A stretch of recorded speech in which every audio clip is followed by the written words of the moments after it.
foolishness igsuon ang walay plano. Ang pagplano is wise in many verses. And ingon pa gani ang Matthew, nga kung mag-build kag balay, magplano ka. Make sure nga dili ka katawan. Nga nagsugod ka pero dili nimo kaya humanon. Planning is biblical and planning is important. Ang tao nga wise magplan, ingon ang Proverbs. So planning is crucial. A vision written becomes a mission. Ang sinulat nga panan-awon mahimong mission. Tungod kay imo nang gi-write, mao na imong mission. Unsay plano nimo para sa imong ang husband, sa imong wife, sa imong children? Write it down para mao na imong pinaka-mission. You know, discipleship is something that is so huge na murag mag-atiman kog laing tao.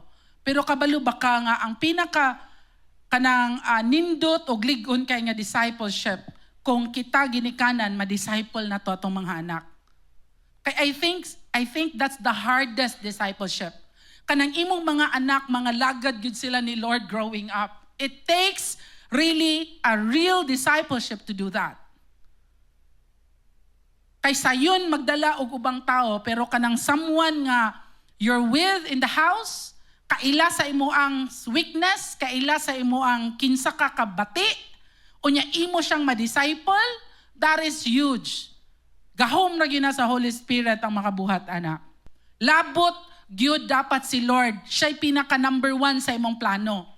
Kung magplano man ka, apil, ana, ang dili ko mo absent og Sunday, ang magbasa kog Bible, taga-adlaw, ang magampo ko aning orasa while ga-jogging, while ga-walking, that's really your ultimate goal, your relationship with God. Because money comes next. Career comes next. Work, school comes next. But kung mo plano ta, pinaka number 1 is your relationship with God. How do you want your relationship with God to grow? Because if dili ka na ang ultimate sa imong planning, then God becomes second or third, then that's gonna be personal ambition. Dili na siya makapahimuot sa Dios, kay dili na si Lord ang una.